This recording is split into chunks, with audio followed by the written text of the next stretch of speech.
Online board study channel में। तो आज जो चलने वाला है वह ईवीएस का पेपर कराने वाला हूँ। सिलेबस है आपका भारत और भौगोलिक विविधता है, एक टॉपिक ईवीएस में पूछता है। और अब की बार जो सीटेट में पूछा था वो आउट ऑफ सिलेबस पूछा था। तो जो सिलेबस है मैं वही सिलेबस का एक चैप्टर है, टॉपिक है भारत भौगोलिक विविधता, ठीक है। उससे प्रश्न आपके एग्जाम में आते हैं और पूछे जा रहे हैं बार बार। तो चलिए प्रथम क्वेश्चन आपके स्क्रीन पर रखा हुआ है। भाई गंगा नदी कहाँ से निकलती है? अरावली श्रेणी से, लद्दाख ग्लेशियर से, गंगोत्री ग्लेशियर से, मिलाप ग्लेशियर से। उत्तर क्या होगा बताएं, फटाफट करें। तो गंगा नदी जो है वह गंगोत्री ग्लेशियर से निकलता है, ठीक है। जिन्होंने सीख किया उनका सही जा रहा है। और टाइपिंग नहीं होने का वजह है कि टाइम नहीं मिल पाया, जिसकी वजह से हम टाइप नहीं कर पाए हैं, लेकिन क्वेश्चन वही है आपका, ठीक है। चलिए, तिब्बत की सांगपो नदी भारत में किस नाम से जानी जाती है? उत्तर करें। गंगा नदी, यमुना नदी, ब्रह्मपुत्र, सिंधु। क्या होगा उत्तर? तिब्बत में सांगपो नदी को भारत में ब्रह्मपुत्र नदी कहते हैं। चलिए, जिन्होंने सीख किया सही जा रहा है। अगला प्रश्न है कि भारत का सर्वाधिक वर्षा वाला स्थान कौन सा है? ऑप्शन आप लोग देख लीजिए। सबसे ज़्यादा वर्षा कहाँ होता है? बंगलुरु, श्रीनगर, मैसूर, माशीराम। क्या होगा? चलिए, आपका जो उत्तर जा रहा है यहाँ पे, जिन्होंने डी किया सही जा रहा है माशीराम, ये मेघालय में पड़ता है। चलिए, अगला प्रश्न है कि निम्न नदियों में से कौन सी नदी बंगाल की खाड़ी में गिरती है? बताएं। बंगाल की खाड़ी में ताप्ती नदी, स्वर्णरेखा नदी, नर्मदा नदी, सिंधु नदी। सबसे पहली बात मेरी सुन लीजिए कि अगर आप सीटेट का एग्ज़ाम देना चाह रहे हैं तो अब की बार जो सीटेट की होने की जो संभावना है वह जुलाई में ही है, इसलिए अपने दोस्तों को जोड़े। और दूसरी बात सुन लीजिए मेरी बात ध्यान से, ईवीएस का क्वेश्चन नहीं टकरा रहा है तो याद रखिए कि भारत में जितने भी एग्ज़ाम होते हैं, जैसे कि UP TET, U TET, H TET, जितने भी एग्ज़ाम होते हैं सभी का ईवीएस का क्वेश्चन डाल रहा है अब सीटेट के क्वेश्चन में, इसीलिए मैं टोटल ईवीएस का क्वेश्चन करा रहा हूँ, ठीक है ना। और एक भी प्रश्न आपका नहीं छूटेगा। टाइपिंग नहीं हो पाया है, इसका वजह यह है कि भाई थोड़ा सा तबीयत में प्रॉब्लम था, जिसके वजह से टाइपिंग मैं नहीं कर पाया, ठीक है। फिर भी क्लास मैं आप लोग के लिए लेकर आया हूँ। निम्न नदियों में कौन सी नदी बंगाल की खाड़ी में गिरती है? तो दोस्तों मैं आपको बता दूं, नर्मदा और ताप्ती दो नदी है जो बंगाल की खाड़ी में नहीं गिरती है, ये अरब सागर में गिरती है, याद रखिएगा। स्वर्णरेखा और सिंधु में कौन सा आपका उत्तर हो जाएगा?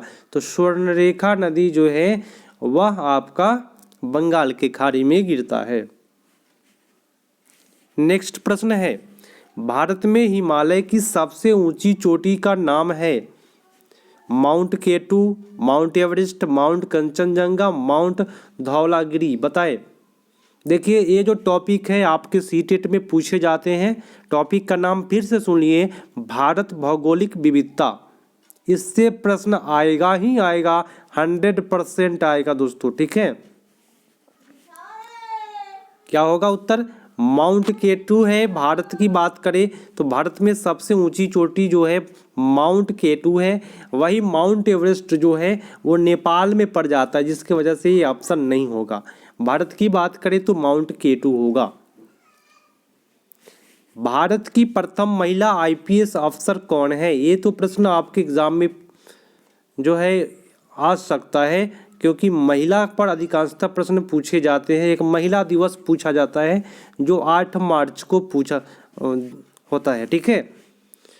तो बताए कौन सा उत्तर होगा? 6 का सी होगा, किरण बेदी प्रथम महिला आईपीएस अफसर थी। चलिए, नेक्स्ट है कि क्षेत्रफल के आधार पर भारत का सबसे बड़ा राज्य बताना है। चलिए, जिन लोगों ने बी किया सही जा रहा है, राजस्थान। बहुत अच्छी बात है, फटाफट करिए क्योंकि भाई कम समय में मैं कराऊंगा। निम्नलिखित भारतीय राज्यों में कौन में से किस राज्य का कोई समुद्र सीमा नहीं है? भाई गुजरात आपको मिल जाएगा, अरब सागर के निकट।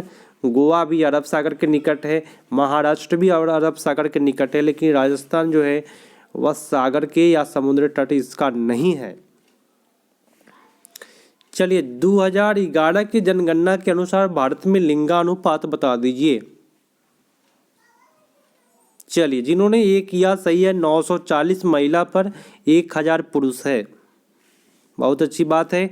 भारत का राष्ट्रीय पक्षी क्या है? देखिए अब की बार जो पूछा था ये बी टेट का क्वेश्चन सी टेट में अब की बार पूछ दिया था, राष्ट्रीय पक्षी का नाम पूछा था। लेकिन दोस्तों क्या दिक्कत था मैं आपको बता देता हूँ। राष्ट्रीय पक्षी का नाम जैसे तो सबको जानता है मोर है, इसका वैज्ञानिक नाम दिया हुआ था पाओक्रिस्टस सी टेट में, याद रखें आप सभी कोई।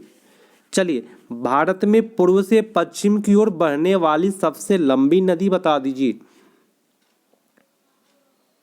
पूर्व से पश्चिम की बात करें तो आपको नर्मदा नदी सबसे लंबा नदी है, जो अरब सागर में हो जाकर के गिरती है। भारत का राष्ट्रीय पशु इस बार फिर से पूछा हुआ था यह प्रश्न, राष्ट्रीय पशु सीटेट के एग्जाम में पूछा हुआ था, बाघ होता है, लेकिन इसका वैज्ञानिक नाम दिया हुआ था सीटेट के एग्जाम में, वैज्ञानिक नाम इसका होता है पैंथेरा टिग्रिस। चलिए नेक्स्ट प्रश्न है कि राष्ट्रीय गीत के रचयिता कौन है? बंकिम चंद्र चट्टोपाध्याय, रविन्द्रनाथ टैगोर, मोहम्मद इकबाल, मैथिली शरण गुप्त। बताए कौन सा उत्तर आपका जा रहा है? बंकिम चंद्र चट्टोपाध्याय। बहुत अच्छी बात है, जिन लोगों ने ये किया है सही जा रहा है। बस आप लोगों से रिक्वेस्ट है, सुन लीजिए मेरी बात ध्यान से भाई, शेयर करना है, दोस्तों को जोड़ना है। अब की बार जो एग्ज़ाम होने की जो संभावना है वह 98% आपको जुलाई में होने की संभावना बन रही है। ठीक है, तो तैयारी में लगे रहे, और मान लीजिए नहीं भी होता है तो कोई दिक्कत नहीं है, दिसंबर बीतते देर नहीं लगेगी और आपकी तैयारी भी बेटर हो जाएगी। चलिए प्रश्न है कि निम्नलिखित में कौन सा एक भारत का संघ शासित प्रदेश नहीं है? सीटेट का प्रश्न पूछा गया है, ये सब देख लीजिए, जितने भी प्रश्न होंगे सीटेट का होंगे। देखिए जम्मू कश्मीर केंद्र शासित है, चंडीगढ़ केंद्र शासित है, लद्दाख केंद्र शासित है, लेकिन मणिपुर जो है वह केंद्र शासित प्रदेश नहीं है दोस्तों। अगला प्रश्न, ज़्यादा नहीं बोल पाऊंगा आज, इसलिए आप सभी को मैं बार बार कहता हूं कि लाइक शेयर सब्सक्राइब में कमी ना करें। नेक्स्ट प्रश्न है, भारत के मानचित्र में दिल्ली की स्थिति के सापेक्ष, बोले तो दिल्ली मान लीजिए बीच में है, इसके सापेक्ष गांधीनगर गुजरात और पटना बिहार की राजधानी की दिशा बता दीजिए। क्या होगा? तो मैं बता दूं कि दिल्ली अगर यहाँ है तो आपका जो है बिहार जो पड़ता है आपको वह इस एरिया में पड़ता है, इस एरिया में, और इस एरिया को कहते हैं कौन सा? दक्षिण और पूर्व एरिया। ये जो एरिया है उसको दक्षिण पश्चिम एरिया कहते हैं, और गांधीनगर गुजरात दिल्ली से जो है इस एरिया में पड़ता है, तो दक्षिण, और देखिए ये तो बिहार हो गया दक्षिण पूर्व, सॉरी, और गांधीनगर गुजरात जो हो गया दिल्ली से दक्षिण पश्चिम। तो आपका उत्तर ए पर चला जा रहा है यहाँ पे। दिशा का प्रश्न भाई पूछता है, चाहे जो हो जाए, सीटेट के एग्जाम में इस प्रकार का प्रश्न आएगा। निम्नलिखित राज्यों के समूह में किस एक समूह के समुद्र तट अरब सागर पर है? देखिए जो भी प्रश्न मैं कराऊंगा वीवीआई कराऊंगा, सुन लीजिए मेरी बात, इस प्रकार का प्रश्न आता है। अरब सागर के निकट जो राज्य है वह कर्नाटका, केरला और गुजरात हो जाएगा आपका। जिन्होंने डी किया सही जा रहे हैं आप लोग। गोवा भी पड़ता है, महाराष्ट्र भी पड़ता है। हमारे देश के मानचित्र में झारखंड कहाँ स्थित है? ये प्रश्न पूछा हुआ था जुलाई के सीटेट के एग्जाम में। पश्चिम बंगाल के पूरब में नहीं है भैया, झारखंड कहाँ स्थित है? तो झारखंड जो है वह उड़ीसा के उत्तर में है, यहाँ पे लिखा हुआ है, उड़ीसा के उत्तर में पड़ता है झारखंड। अगला प्रश्न है, भारत में ठंडे रेगिस्तान मानसून से प्रभावित क्यों नहीं होते हैं? बताए उत्तर। बोले तो जो ठंडा रेगिस्तान है वहाँ पे गर्मी का मौसम, जाड़ा का मौसम और बरसात का मौसम क्यों नहीं आता है, कोई प्रभाव क्यों नहीं पड़ता है? क्योंकि वह हिमालय की छाया में पाया जाता है। तो आप लिख सकते हैं कि ठंडे रेगिस्तान हिमालय की वृष्टि छाया में होते हैं, जिसके वजह से यहाँ कोई मौसम परिवर्तन नहीं होता है। चलिए, जो भी कराऊंगा बेटर कराऊंगा। टाइप नहीं कर पाया, इसका वजह मैं बोल रहा हूँ कि मेरा जो है थोड़ा सा तबीयत सही नहीं है, ठीक है। फिर भी क्लास लेकर के आया हूँ आप लोग के लिए। भारत में बिहार के सापेक्ष, सुनिए, बिहार मान लीजिए यहाँ पे है, बिहार के सापेक्ष जम्मू कश्मीर और गोवा की स्थिति। तो जम्मू कश्मीर इधर हो जाएगा और गोवा आपका इधर हो जाएगा। तो इधर बोले तो क्या उत्तर और पश्चिम, और इधर बोले तो क्या दक्षिण पश्चिम। तो मार दीजिए, आप लोग सही जाइएगा, उत्तर पश्चिम दक्षिण पश्चिम। एक प्रश्न आएगा ही आएगा, चाहे जो हो जाए। निम्नलिखित में कौन से राज्य जम्मू कश्मीर के पड़ोसी राज्य है? एक पड़ोसी राज्य का प्रश्न आ रहा है दोस्तों, याद रखें, पड़ोसी राज्य। तो जम्मू कश्मीर का जो पड़ोसी राज्य है वह हिमाचल प्रदेश और पंजाब। जिन्होंने किया सही जा रहे हैं आप लोग। अगला प्रश्न है, तमिलनाडु के निकटवर्ती समवर्ती राज्य कौन सा है? इस वीडियो को 2 बार जरूर देखें, क्योंकि ये वीडियो जो है वह काफ़ी वीवीआई है दोस्तों। तमिलनाडु के निकटवर्ती और समीपवर्ती राज्य बता दे। और इस वीडियो को दोबारा मैं डालूंगा स्पेशल टाइपिंग करके, क्योंकि भाई इसका बहुत खोज है, इस वीडियो का खोज बहुत होता है। तो तमिलनाडु के निकटवर्ती राज्य की बात करें तो केरला, कर्नाटका, आंध्र प्रदेश हो जाएगा। जिन्होंने बी किया भैया सही जा रहे हैं आप लोग। गुरप्रीत पहली बार रेलगाड़ी में नई दिल्ली से चेन्नई गया, ठीक है भाई। अपनी रेल यात्रा में उसकी गाड़ी के द्वारा निम्नलिखित में किस नदी को पार करने की संभावना नहीं है? मान लीजिए आप ही है और आप नई दिल्ली से चेन्नई जा रहे हैं, तो कौन सा नदी जो है वह रास्ते में नहीं मिलेगा? बता दीजिए सभी कोई। गंगा नदी जो है वो रास्ते में मिलेगा ही नहीं, याद रखें। हमारे देश में निम्नलिखित स्थानों में कौन सा ठंडा रेगिस्तान है? पूरे ध्यान से करें, ये प्रश्न बार बार रिपीट करता है। ठंडा रेगिस्तान की बात करें लद्दाख पर, जिन्होंने किया उन सभी का सही जा रहा है। अब आया केरल के निकटवर्ती राज्य है, केरल के निकटवर्ती राज्य बता दीजिए सभी कोई। कर्नाटका और तमिलनाडु मात्र 2 राज्य है जो केरल के निकटवर्ती राज्य है। अब आ जाइए, एक थोड़ा सा लॉन्ग टाइप क्वेश्चन दिया हुआ है कि भाई नई दिल्ली में रहने वाला कोई व्यक्ति पहले भोपाल जाता है, ठीक है भाई। यहाँ नई दिल्ली है तो भोपाल सीधे हो जाएगा, और फिर झारखंड की राजधानी भ्रमण करता है, तो झारखंड इसके सीधे पश्चिम में पड़ता है। तो पहले कौन सा दिशा गया? दक्षिण में। फिर कौन सा दिशा गया? पश्चिम में। कौन सा उत्तर दिखाई दे रहा है आपको? सॉरी, पश्चिम नहीं पड़ता, इधर पूरब ना पड़ता है, सॉरी। हाँ, तो पहले दक्षिण दिशा में गया, फिर पूरब दिशा में गया। फिर से समझिए, आप दिल्ली अगर यहाँ है तो झारखंड जाते हैं तो यहाँ पड़ेगा, और यहाँ से सॉरी दिल्ली से भोपाल, ये हो गया क्या? भोपाल। भोपाल से आप झारखंड जाते हैं तो झारखंड यहाँ, तो पहले दक्षिण दिशा में और तब क्या पूर्व दिशा में चला गया। तो वह आपका उत्तर जिन्होंने सी किया है सही जा रहा है। आज का लास्ट प्रश्न नहीं, और प्रश्न है शायद, और प्रश्न है, हाँ और है। 17 प्रश्न है दोस्तों, करके जाइएगा। टोटल 17 और वीवीआई प्रश्न है, देख लीजिए। और आप लोग एक बार नहीं, इस वीडियो को 2 बार जरूर देखिए। फिर से प्रोवाइड कराऊंगा स्पेशल इस वीडियो को नमक मसाला लगा करके, ठीक है। चलिए, माउंट एवरेस्ट के बारे में कौन सा कथन सही है? बता दीजिए, माउंट एवरेस्ट के बारे में कौन सा कथन सही है? भैया आपका उत्तर जो है यहाँ होगा, ये जम्मू कश्मीर का भाग है, ये बात गलत बोला। ये नेपाल का भाग है माउंट एवरेस्ट, और इसकी ऊंचाई 8900 मीटर है। बस यही हो जाएगा, क्योंकि बाकी सब नहीं होने वाला यहाँ पे, क्योंकि माउंट एवरेस्ट भारत का भाग नहीं है, ये नेपाल का भाग है।